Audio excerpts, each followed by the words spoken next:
Today we're going to prep this guitar for sealer and get it sealed.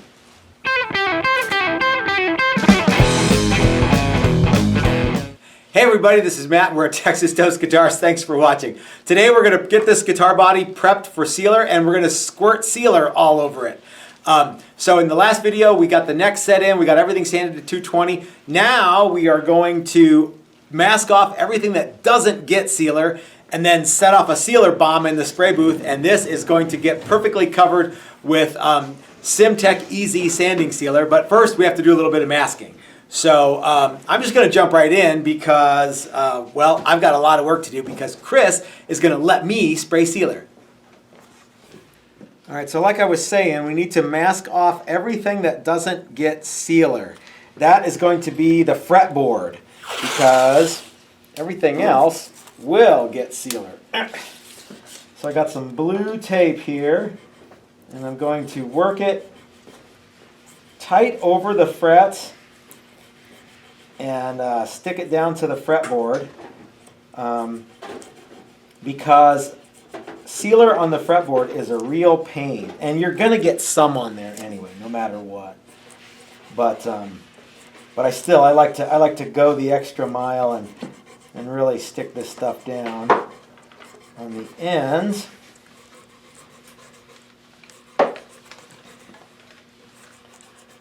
And your patience will be rewarded.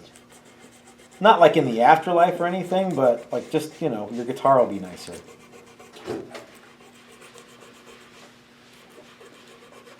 Okay, now we also like to put some tape on the end of the fretboard here where the nut is going to go. And you guys have your little Gerber knife, don't you? Okay, we're going to mask that off.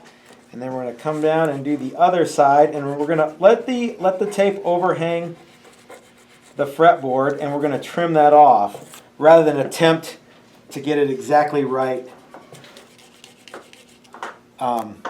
with the tape line. Okay, we're going to do the same treatment on the end of the fretboard down here, and what we're going to do is just trim off the excess. Okay.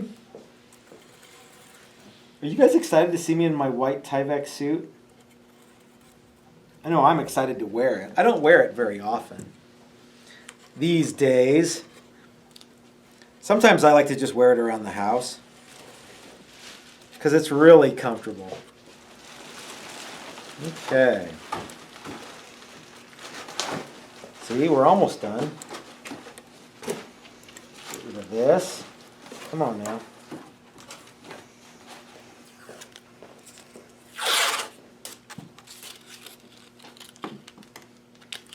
Son of a... All right, there we go. You have to be smarter than the tape, Matt. By the way, I'm using a very high-tech tool to get the tape all the way along the frets and down tight to the fretboard, and that is my thumbnail. Okay, that's pretty awesome.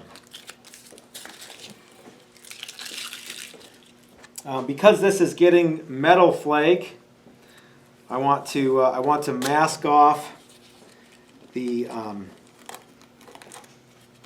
pickup cavity so that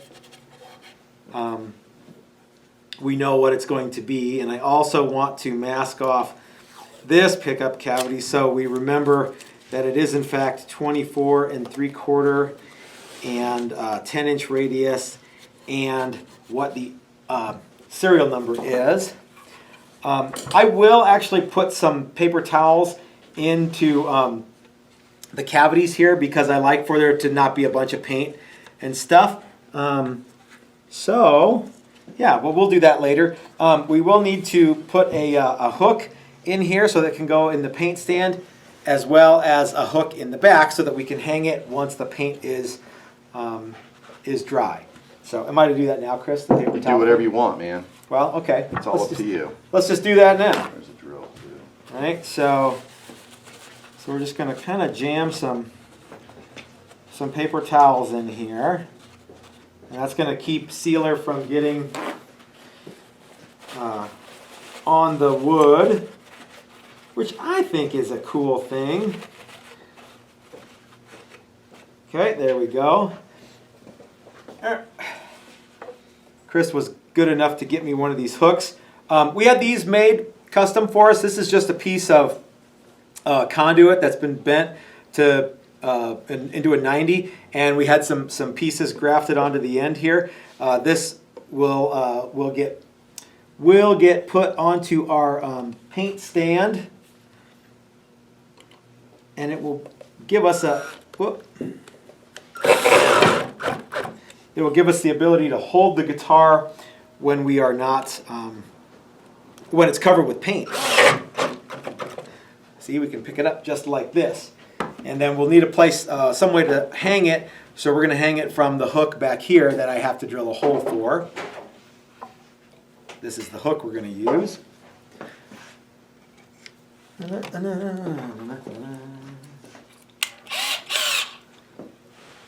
Okay, this has a seam, and we're going to eyeball the center. That looks pretty good.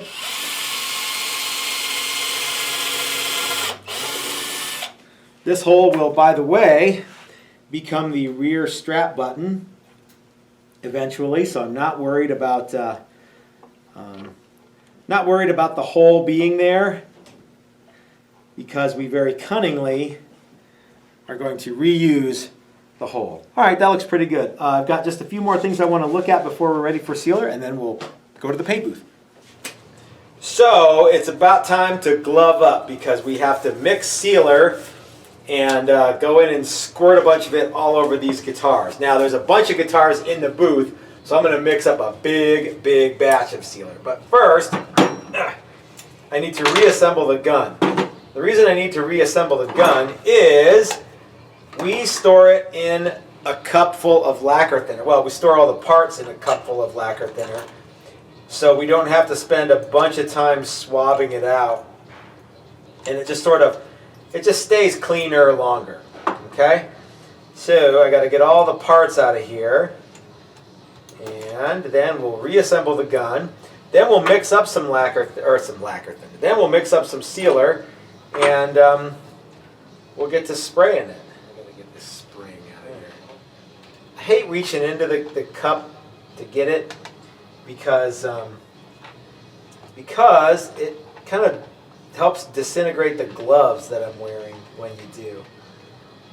But I fear I'm going to have to. So we'll put the nozzle on first. Maybe I need my danger glasses to get this on right. There we go. I guess I did. Okay, gun should be all the way put back together. We mix up sealer in these disposable cups because it's handy, and it's easy. You don't have to use the disposable cups if you don't want to, but you should. I gotta get a lid out here. Because cleaning sealer is a real pain in the butt. Okay.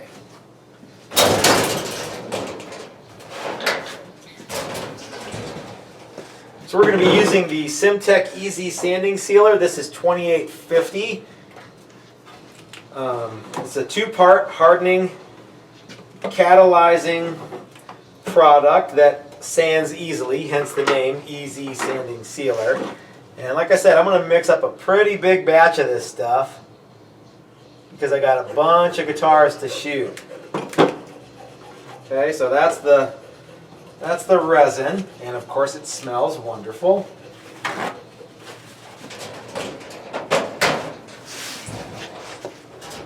And I'm going to put in exactly the right amount of hardener, which in this case is MEKP. Just a cap full of it into the stuff.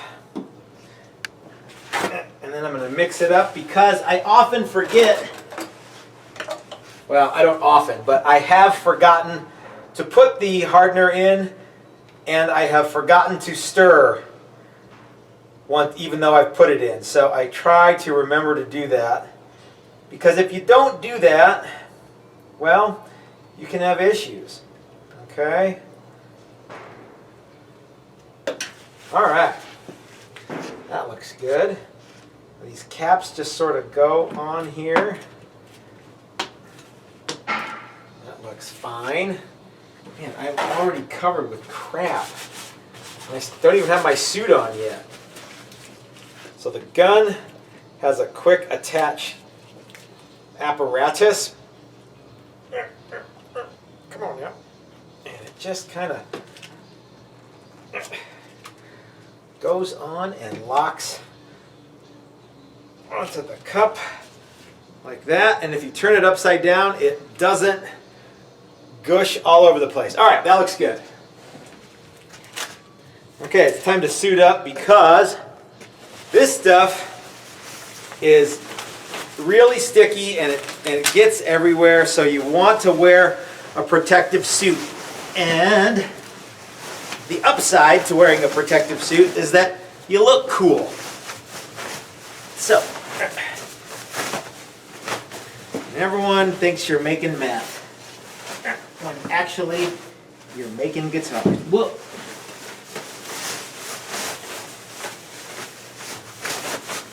Okay. Whew.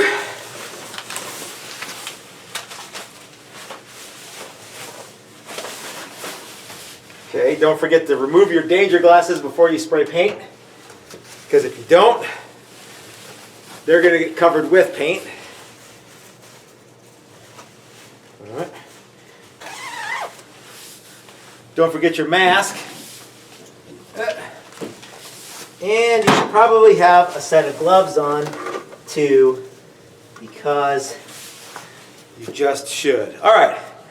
So unfortunately, I cannot take the camera into the spray booth because it will get covered with crap and schmutz and sealer as well. But what I can do is I can show you guys what these look like after we're done.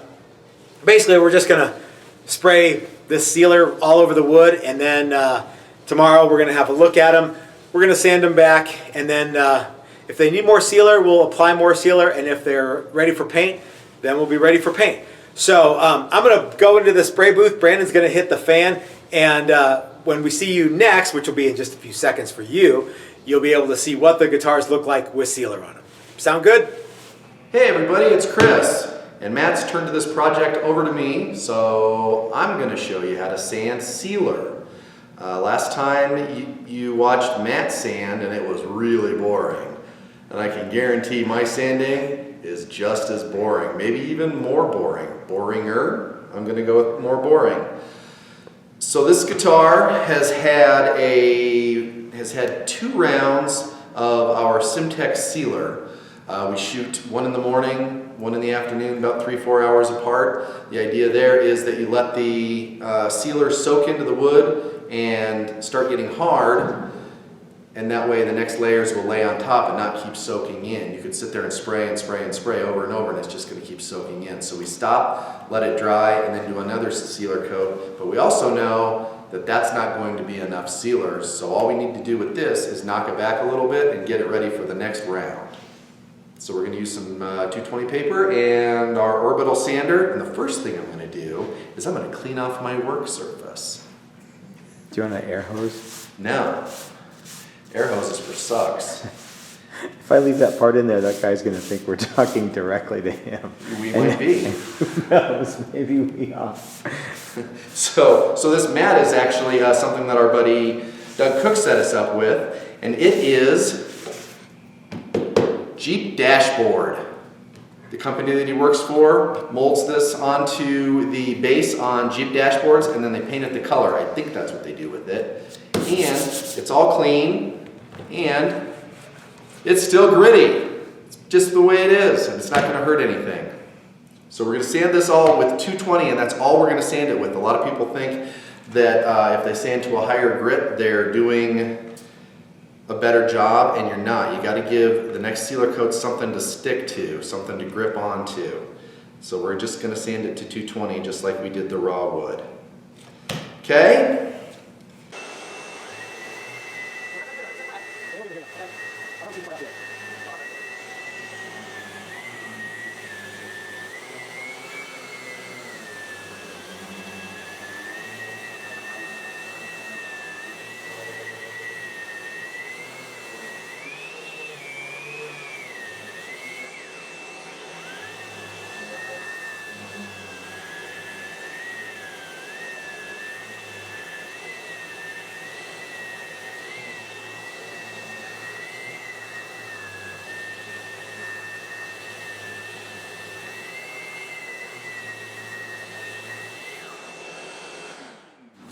All right, so you can probably see the deep shiny spots on this versus on this side.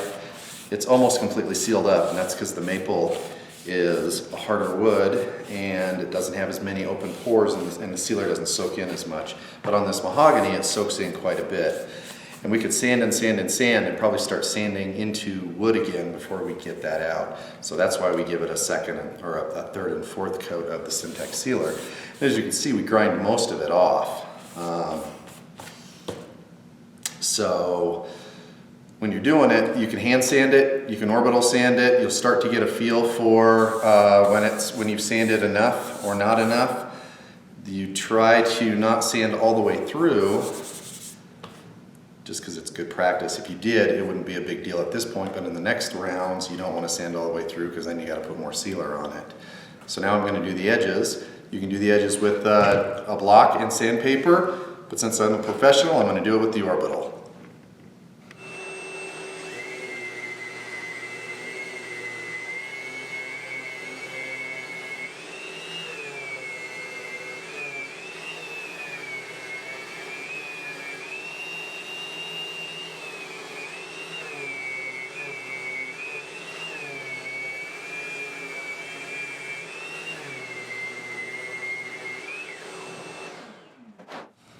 The worst spots on these guitars, on any guitar, are the end grain. As you can see, lots and lots of shiny spots left there, and a little bit here, and a lot in here. Not that one because I haven't sanded it yet. Those are the really tricky parts. So you got to pay super close attention to those. The way I do this is I still just sand it with a block or with a foam pad and some 220. Anyway, I like to be able to use this edge of the paper, or even better, a factory edge of the paper for really, really tight spots.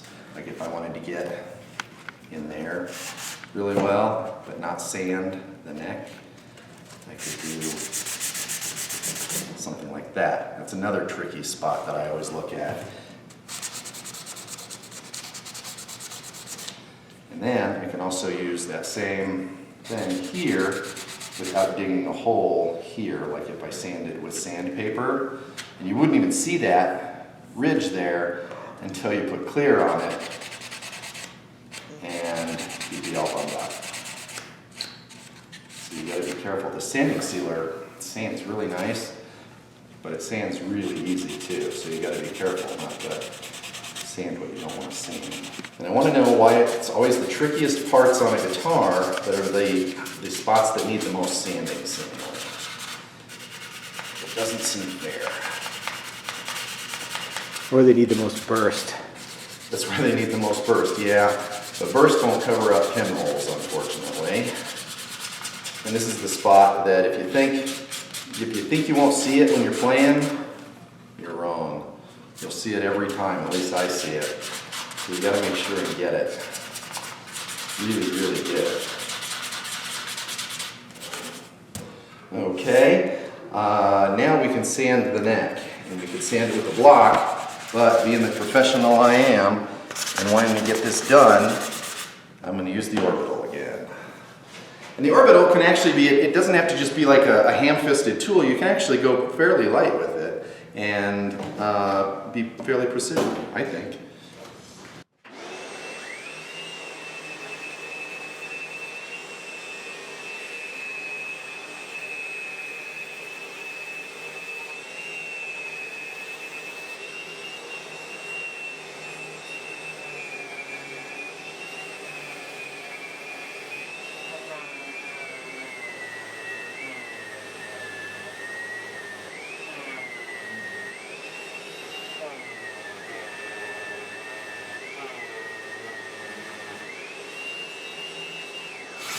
I know what somebody's going to say. They're going to say I put a bunch of facets in the back of the neck because I used a flat sander on a round surface. But don't worry, I'll go back and chase it with sandpaper. Here's another good end grain spot that likes to be a pain in my butt. Those were really bad the last time, huh, Brandon? That headstock here. Yeah, that's about it. Yeah. I think that's a good tip. If you're trying to sand out a run, maybe go back at it with some 120 or some 150 rather than trying to sand it with 220. It takes too long and you'll think you got it out, but really all you did was sand up and over it and just sort of smooth it out a little bit. Especially this in between rounds, you want to make sure that you get all of those out. I always save the edges for last because it's my least favorite part. Kind of like salad. I don't know if everybody else did this, but when I was a kid, we always had salad was the last thing that you ate at a meal. It wasn't the first. Which seemed really, really wrong. I mean, you could have dessert after your salad, but after 2 plates of really good spaghetti and you had to gut down a crappy salad, nobody wants that. All right, then I usually take it outside and blow it off, and we'll take a second look at it, and I'll be right back. Okay, so I took it outside and blew off all the dust, and I want to take another look at it and see if there's anything else that I think I want to hit more. It's amazing how many more shiny spots show up after you blow it off. Probably get a little more here, my favorite place to sand. I don't know that I've ever done one where I've come back in and went, you know what, I did the perfect amount of sanding right here on this horn. Right there. I think if you spend an extra 5 or 10 minutes on some key areas that are always difficult, you know, joints, neck joints, you want everything to be as crisp as possible rather than kind of gooped over and sloppy. Because all this prep, when you go to paint it, the paint's not going to hide anything. It'll actually accentuate a lot of this stuff. You've got little pock marks, those will show. If you've got runs in the sealer coat and bumps and stuff like that, all that stuff's going to show. So you gotta, this is the time to take your time. The painting part is easy. It's all a prep that goes into it that makes it look really, really good. See all the end grain there? See how shiny it is. Probably can't do much more than that on this round. And then, once I'm done with that, take a little bit of gray Scotch-Brite and just go over everything. And any place that there's a little bit of shine, this will dig into it and get it flat. It doesn't mean that it's sanding it, it just means that this goes into the little holes and scuffs it back. So just because you can get them to go away with this doesn't mean it's ready to paint. But you want to get all the shiny spots off, because sealer doesn't really want to stick to shiny sealer. It wants to stick to knockback sealer. And that's why I always like to blow it off and take a look at it before I use the Scotch-Brite, because you can miss a lot of stuff if you go from sanding directly to Scotch-Brite without blowing it off. And that's it. So I'll blow this thing off one more time, and then we'll wipe it down and remask the fingerboard and get it ready to shoot with another couple rounds of sealer. I wanna play my guitar the only way